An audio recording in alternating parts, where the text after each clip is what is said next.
मध्य प्रदेश में लोकसभा चुनाव के तीसरे चरण में 7 मई को 9 लोकसभा सीटों भिंड, मुरैना, ग्वालियर, गुना, सागर, राजगढ़, विदिशा, भोपाल और बैतूल लोकसभा क्षेत्र में मतदान होगा।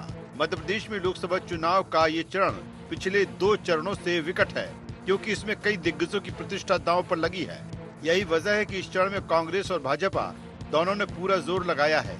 तीसरे चरण की कई सीटों पर विकट संघर्ष की स्थिति बन रही है।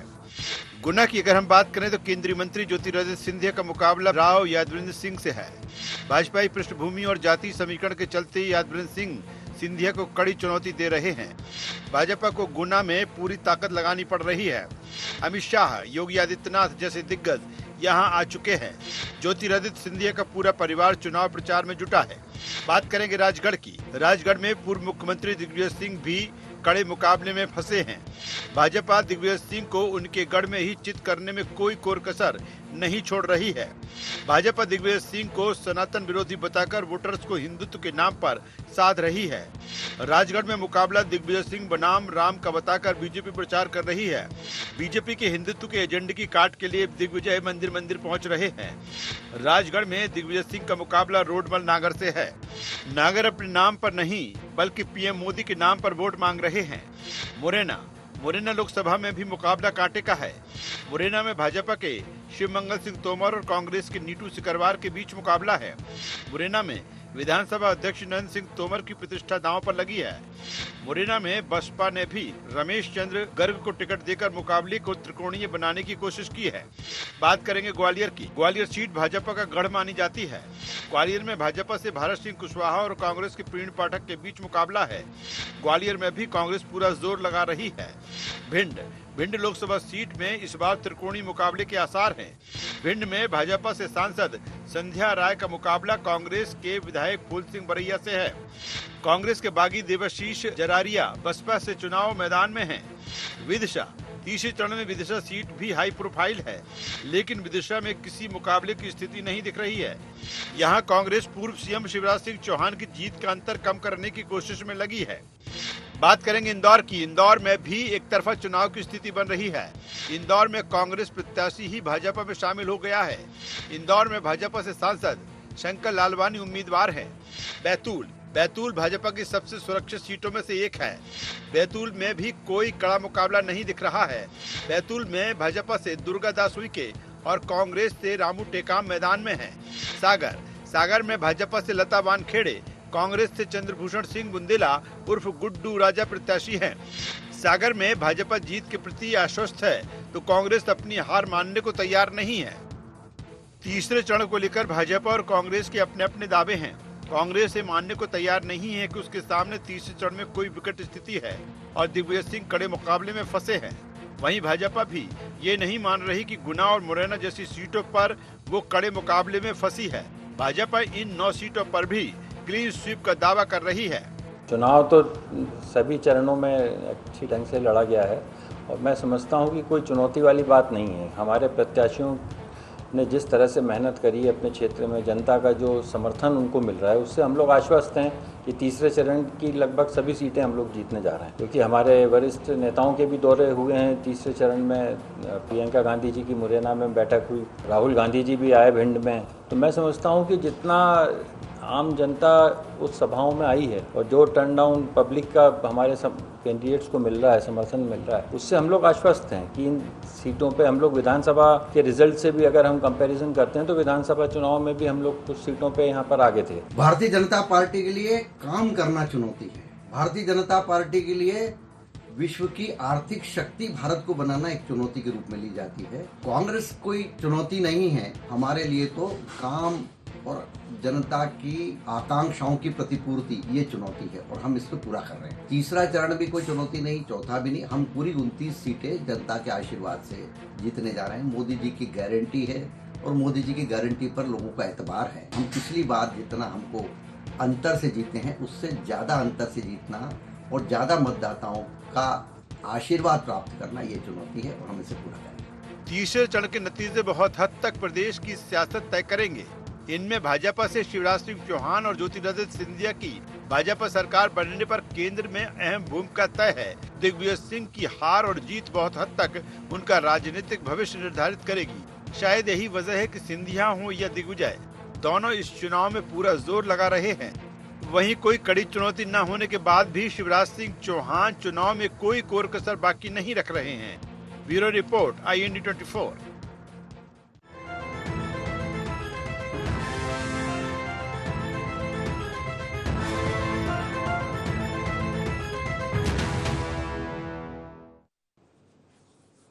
नमस्कार, IND एजेंडा तीसरा चरण विकट रण में आपका स्वागत है। मैं हूं राजेश सक्सेना। आज इसी विषय पर हम चर्चा करेंगे, लेकिन उससे पहले एक नजर डाल लेते हैं एजेंडा पॉइंट्स पर।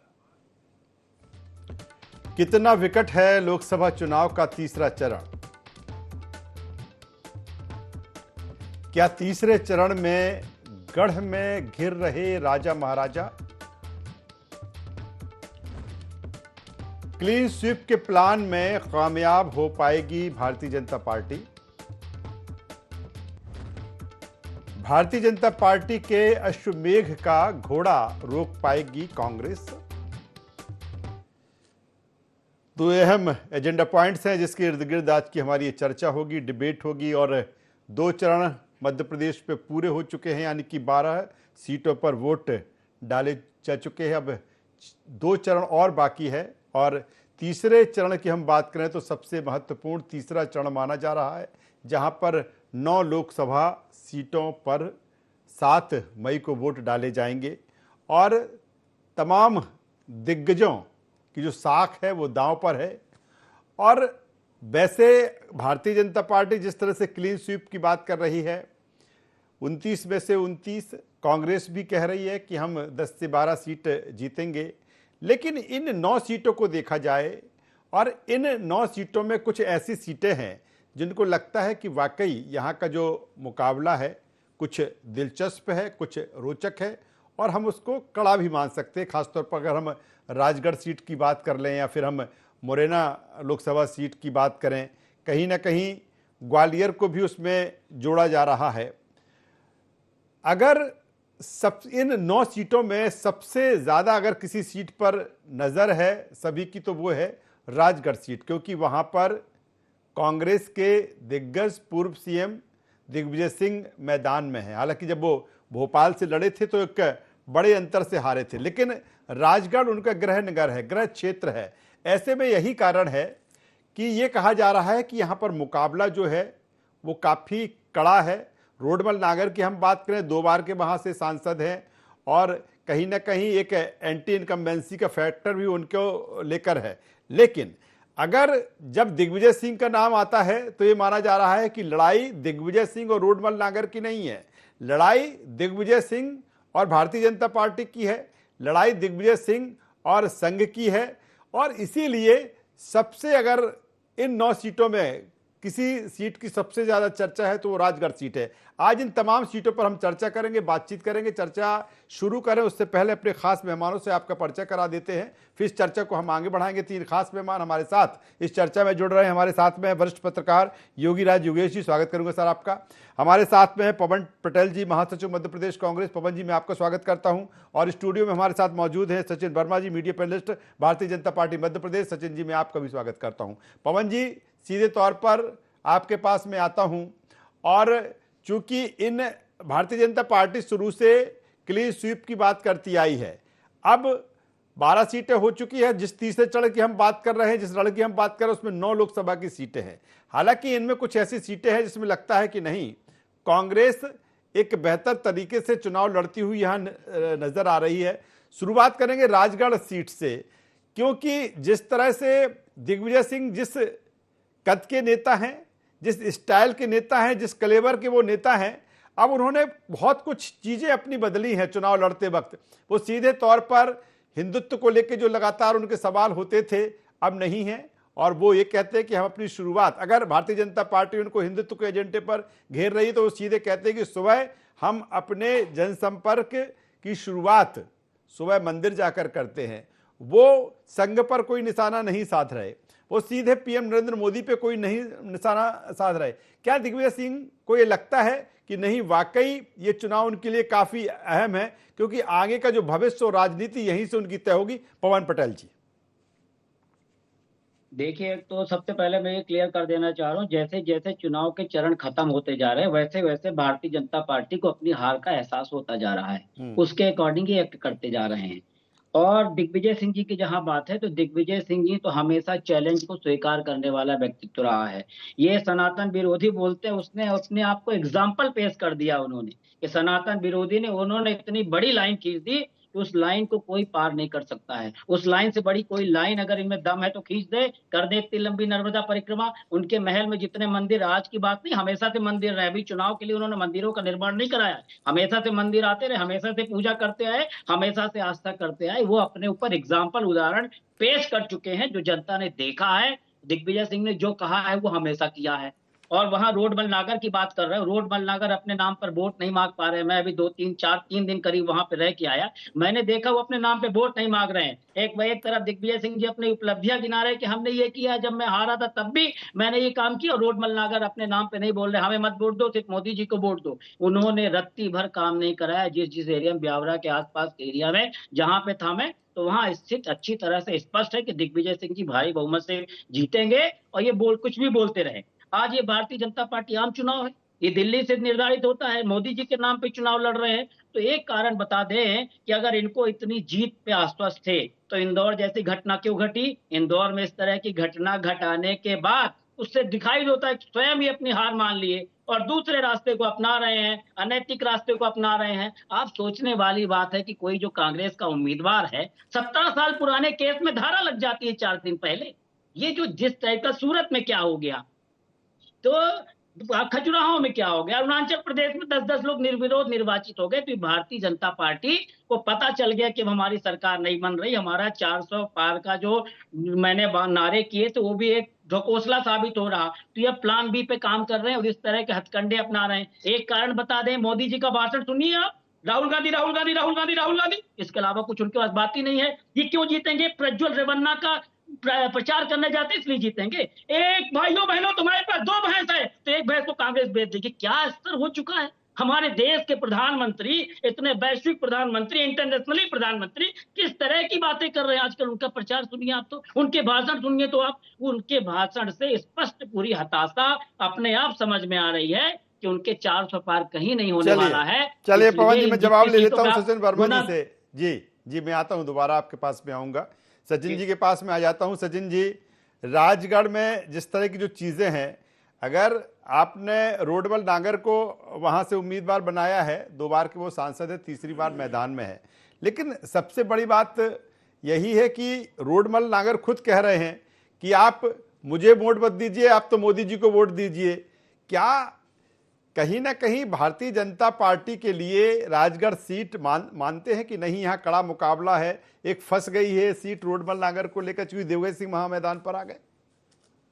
देखिए राजेश जी, चुनाव के पहले ही हमने ये घोषित कर दिया था कि हमारा जो चेहरा है वो कमल का फूल है, और हम जो चुनाव लड़ रहे हैं वो मोदी जी के नाम पर लड़ रहे हैं कि विकास का जो उन्होंने काम किया, एक विकास का जो एक जो एजेंडा इस देश को सेट किया है, और एक गुड गवर्नेंस की एक जो राजनीति और परफॉर्मेंस की राजनीति जो उन्होंने इस देश को दी है, हम उसी को देखकर, उसी को लेकर हम जनता के सामने जा रहे हैं।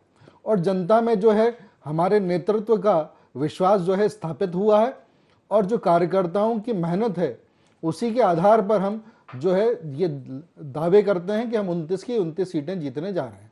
जहाँ तक दिग्विजय सिंह जी का प्रश्न है, तो दिग्विजय सिंह जी ऐसे नेता हैं कि उनका खुद का ये बयान है कि मैं जहाँ जाता हूँ कांग्रेस का प्रचार करने, तो मैं वहाँ पर कांग्रेस के वोट कट जाते हैं।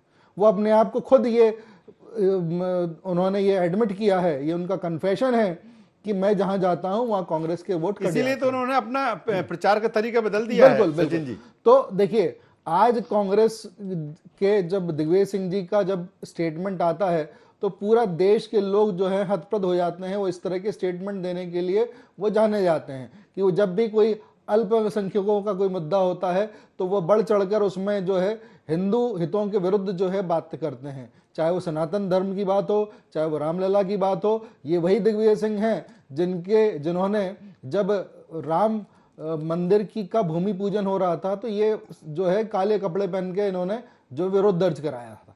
तो ये वही दिग्विजय सिंह है, ये वही दिग्विजय सिंह है जिनके राज लेकिन में जो सचिन है जी, आपके पास, आपके कैंडिडेट के पास तमाम सारी चीजें बताने के लिए थी।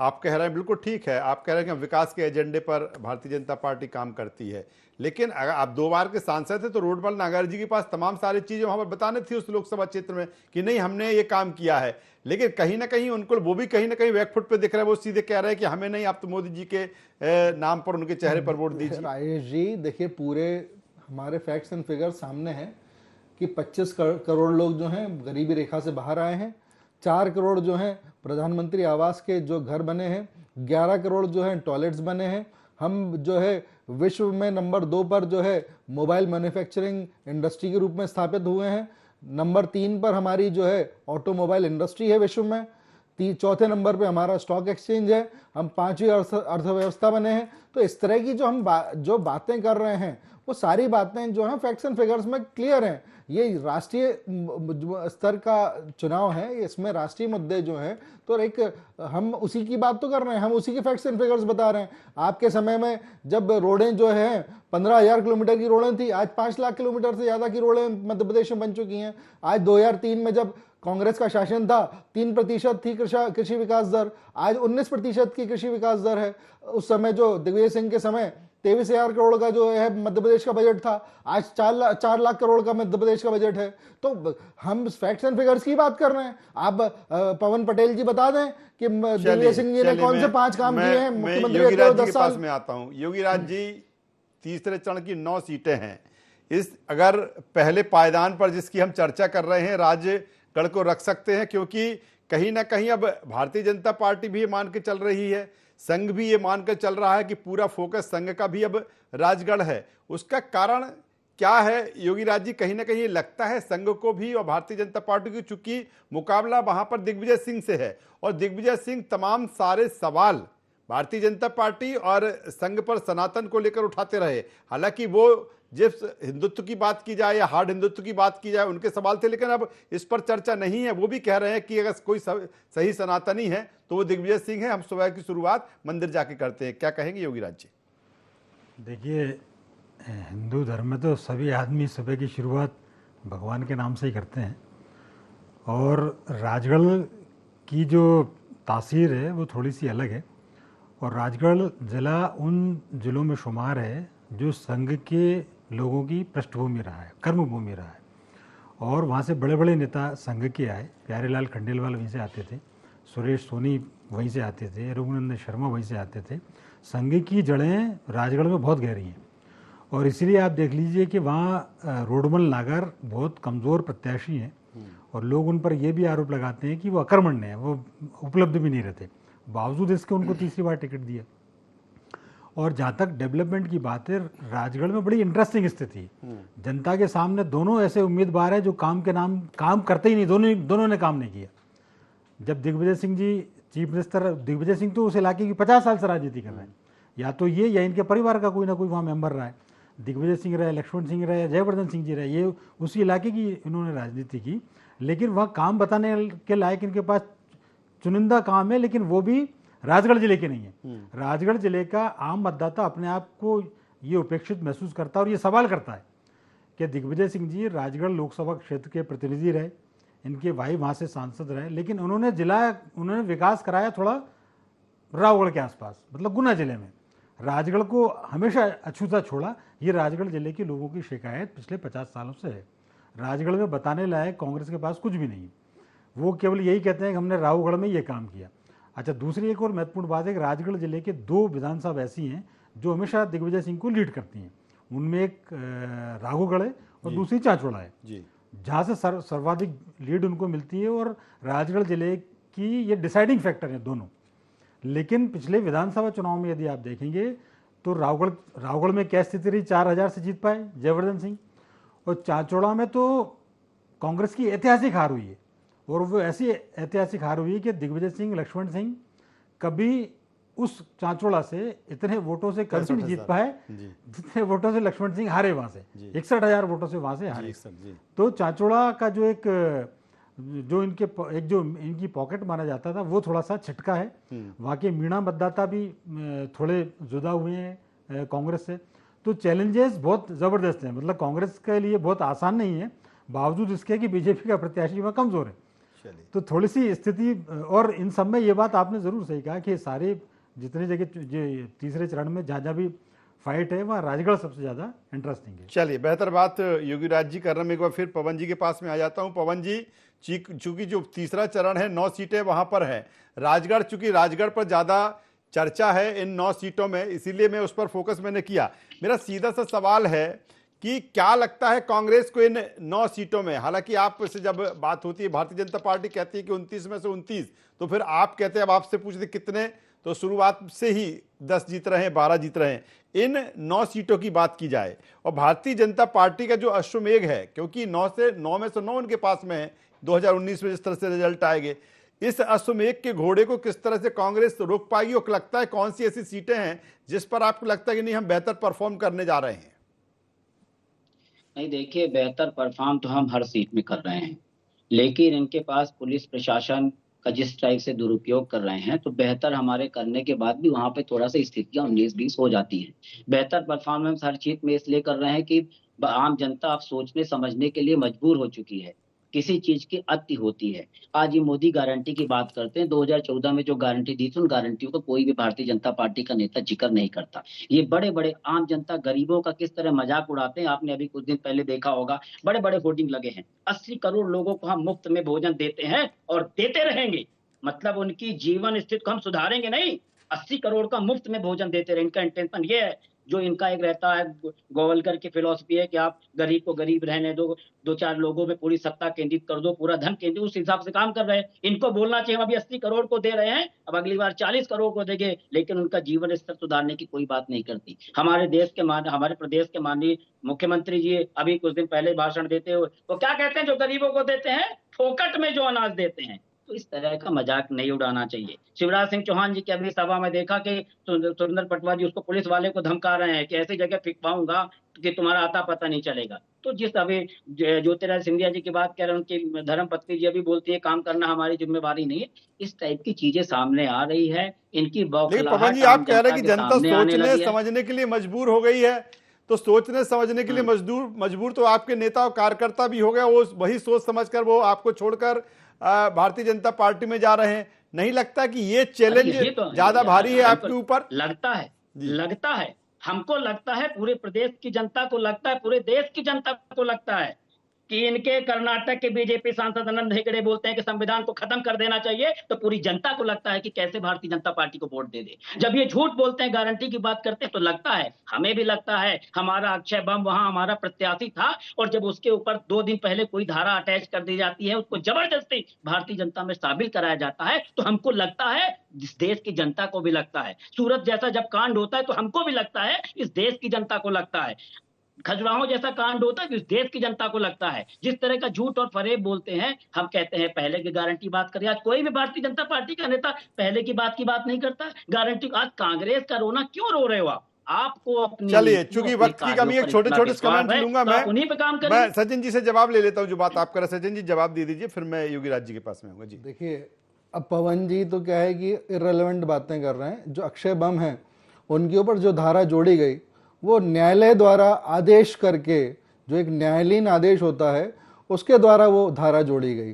तो यहाँ पर जो वो भ्रांति फैलाने के काम कर रहे हैं कि भाजपा ने उसको जुड़वा दिया, तो वो न्यायालयीन जो है प्रक्रिया का दुरुपयोग करने की और अवमानना करने की बातें कर रहे हैं। अब जहाँ तक जो है गुनाह का सवाल है, तो गुनाह में कांग्रेस के पास में कोई ऐसा कार्यकर्ता नहीं था जिसको वो टिकट दे सके। राव यादवेंद्र सिंह जो हैं वो भाजपा के ही पूर्व कार्यकर्ता हैं, और अगर आपको जो है ये मालूम है राजेश जी कि भाजपा का जो कार्यकर्ता होता है उसको भाजपा के जो मतदाता हैं उसको सिर्फ भाजपा का कार्यकर्ता होने के नाते उसको वोट देते हैं। और अभी तक का जो रिकॉर्ड है कि जो भाजपा छोड़ के जितने भी नेता कहीं बाहर गए हैं तो उनको कभी उनको जमीन। मैं चाहता हूं कि योगीराज जी का भी कमेंट्स आ जाए। योगीराज जी, चूंकि बात हम अब तीसरे चरण की कर रहे हैं, 9 लोकसभा सीटों की कर रहे हैं, कितना विकट है ये तीसरा चरण, और क्या मानते हैं कि कौन सी ऐसी सीटें हैं जिसमें लगता है, क्योंकि कई ऐसी सीटें जिसके लिए कहा जाता है, भोपाल की अगर सीट की बात करते हैं तो कहते हैं कि ये तो भारतीय जनता पार्टी के लिए सबसे मुफीद है, कौन सी ऐसी सीटें लग रही हैं कि नहीं, ये तीसरे चरण में जो 9 सीटें हैं इस पर जो फोकस है, खासतौर पर हम आप जिस तरह से पत्रकारिता के क्षेत्र में हैं, तो कौन सी ऐसी सीटें लग रही हैं जिसमें मानते हैं कि नहीं इसमें कांग्रेस एक कहीं ना कहीं फाइट में है या फाइट देती हुई नजर आ रही है? देखिए, राजगढ़ से ज़्यादा चैलेंजिंग स्थिति में तो मुरैना है कांग्रेस के लिए, और मुरैना में चूंकि त्रिकोणीय मुकाबला है तो वहाँ स्थिति और फंसी हुई है। तो ये राजगढ़, विदिशा, गुना, ये तो एक तरफा सीटें हैं, सागर, बैतूल, यहाँ कोई चैलेंज ही नहीं है। चूंकि ग्वालियर चंबल अंचल एक ऐसा अंचल है कि वहाँ कास्टिज्म बहुत ज़्यादा है, वहाँ जाति की राजनीति बहुत तेज़ होती है, और इसलिए देखिए वहाँ बीएसपी ने भिंड से भी अपना प्रत्याशी उतारा और मुरैना से भी अपना प्रत्याशी उतारा, तो वहाँ जातिगत फैक्टर बहुत काम करेंगे। और इसलिए मैं ये मानता हूँ इन 7 तीसरे चरण की 9 में से सबसे ज़्यादा चैलेंजिंग ग्वालियर चंबल में ही है, खासतौर पे मुरैना जी। और बाकी तो इस पूरे चुनाव में आप देखो जो 3 फेस जो हुए, उन फेस की एक बड़ी विचित्र अभी तक सामने आई। मैंने कई लोगों से बातचीत की, एक इंटरेस्टिंग पॉइंट ये देखने को मिल रहा है कि लोग, प्रत्याशियों की बात कर रहा हूं मैं, कई जगह से ऐसी खबरें आई कि साहब इस बार तो हमारे मोहल्ले में प्रत्याशी दर्शन ही नहीं दिए। ये दोनों प्रत्याशियों की बात कर रहा हूं मैं, आप भोपाल की भी फैक्ट फिगर चेक कर लेना और पूरे प्रदेश की भी चेक कर लेना। तो प्रत्याशी जो लोगों के पास तक पहुंच जाते थे, परसों चुनाव है और 2 दिन पहले तक लोग पहुंच जाते थे, वो पहुंचे ही नहीं है। केवल एक या तो रोड शो कर रहे हैं, हाय हेलो कर रहे हैं, बाय कर रहे हैं, ये एक नया ट्रेंड देखने को मिल रहा है, और इसलिए ये वोटिंग परसेंटेज घट रहा है। प्रत्याशी घर से बाहर नहीं निकल रहा है, लोग उम्मीद करते हैं मतदाता घर से बाहर निकले, तो ये इनकी भी रिस्पॉन्सिबिलिटी। योगीराज जी आप कर रहे हैं, बिल्कुल शुरू में हम ये कहते थे कि नहीं इस बार का, क्योंकि जिस तरह से आबोहवा दिख रही थी, कहीं लग ही नहीं रहा था कि ये लोकसभा का चुनाव है। तब बात करते थे कि कहीं ना कहीं वोटर साइलेंट है, लेकिन वोटर इस कदर साइलेंट है कि वो घर से ही नहीं निकल रहा। उस जो चीज़ें आपने कही हैं, कहीं ना कहीं वो चीज़ें हैं कि जिस हिसाब से प्रत्याशियों को पहुंचना चाहिए था या कार्यकर्ताओं को पहुंचना चाहिए था, एक माहौल जहां कहीं ना कहीं क्रिएट होना चाहिए था, वो नहीं हुआ। और यही कारण है कि सबसे ज़्यादा असर अगर कुछ हुआ है तो वो वोटिंग परसेंटेज पे हुआ है। अब इस कम वोटिंग परसेंटेज से किसको कितना नफ़ा, किसको कितना नुकसान होता है, ये तो 4 जून को जब रिजल्ट आएंगे तभी मालूम पड़ेंगे। लेकिन कुल मिलाकर अब जो एमपी का तीसरा चरण है, 9 लोकसभा की सीटें हैं, काफ़ी अहम है। तीनों मेहमानों का मैं यहाँ पर धन्यवाद करता हूँ, शुक्रिया करता हूँ। तो मध्य प्रदेश में 4 चरणों में जिस तरह से चुनाव, 2 चरण पूरे हो चुके हैं, अब तीसरे चरण की तैयारी है और तीसरे चरण में 9 लोकसभा सीटों पर वोट डाले जाएंगे। 7 मई को आप वोट डालने ज़रूर जाइए। लेकिन इन 9 सीटों में कई ऐसी सीटें हैं जहां का जो मुकाबला रोचक, दिलचस्प और कड़ा है। IND एजेंडा बस इतना ही। IND 24 पर खबरों का सिलसिला लगातार जारी है, बने रहिए हमारे साथ। नमस्कार।